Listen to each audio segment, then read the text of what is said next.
FCRA bill और मोदी क्यों जरूरी है, एक डेटा देखिए। 2004 से 2014 के बीच में हमारे देश को चला रही थी ये लेडी एंटोनियो माइनो। कहने को मनमोहन सिंह जी प्रधानमंत्री थे, लेकिन उनके ऊपर एक बॉडी बनी हुई थी एनएसी, उसकी अध्यक्ष ये थी, वही सलाह देती थी प्रधानमंत्री को कि उन्हें क्या करना है क्या नहीं करना। लेकिन इस 2004 से 2014 के बीच में ये लेडी क्या कर रही थी, ध्यान से देखिए।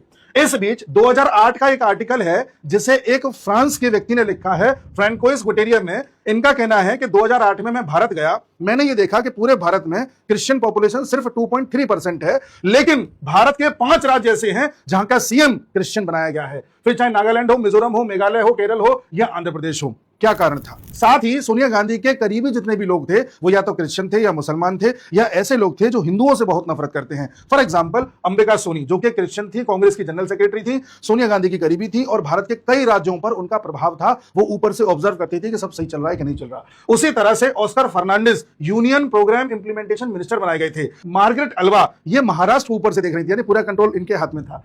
ऐसे ही एके एंटोनी, जिनके सारे सेक्रेटरीज सदर्न क्रिश्चियन एसोसिएशन के थे, उनके हाथ में कर्नाटक की कमान थी, वो कर्नाटक दिख रहे थे।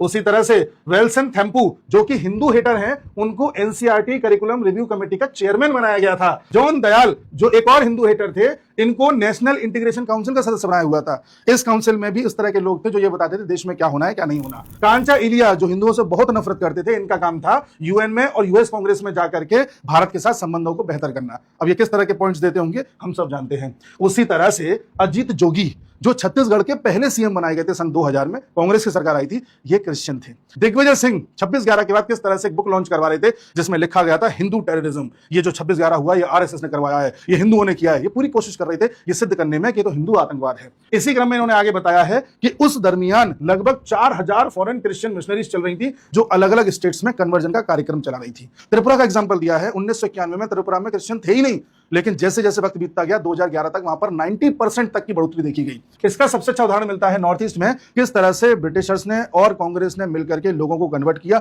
और क्रिश्चियनिटी को बढ़ाया। जैसे कि मिजोरम की मैं बात करूं तो 1911 और 31 के बीच वहां पर ना के बराबर क्रिश्चियन थे, लेकिन अब 3% से बढ़ के 90% तक हो गए। 2011 का आंकड़ा है। मणिपुर में पहले 2% क्रिश्चियन थे 1931 में, लेकिन अब बढ़कर के 41% तक हो गए हैं। नागालैंड में पहले 2% थे 1911 में और अब 87% हो गए, पूरे नागालैंड में 87%। अरुणाचल प्रदेश में भी बढ़ोतरी हुई है, असम, त्रिपुरा में भी। अब असम में तो बांग्लादेशी घुस गए तो परसेंटेज कम हो गया। त्रिपुरा में, जैसे कि मैं बता चुका हूं, सिक्किम में भी आप देखेंगे तो बढ़ोतरी हुई है। 1971 में 3.6% थे, 2011 में 7.7% हो गए। यानी कि पूरा का पूरा जो नॉर्थ ईस्ट है इसे कन्वर्ट कर दिया गया है। और नॉर्थ ईस्ट में आज जितनी भी मिशनरीज काम कर रही हैं, ये सिर्फ ब्रिटिशर्स की नहीं थी, इसमें कांग्रेस का भी हाथ रहा है। और जिस तरह से ट्राइबल पॉपुलेशन कन्वर्ट हो गई है, ये बता रहे हैं कि हमारे देश में कांग्रेस कर क्या रही थी।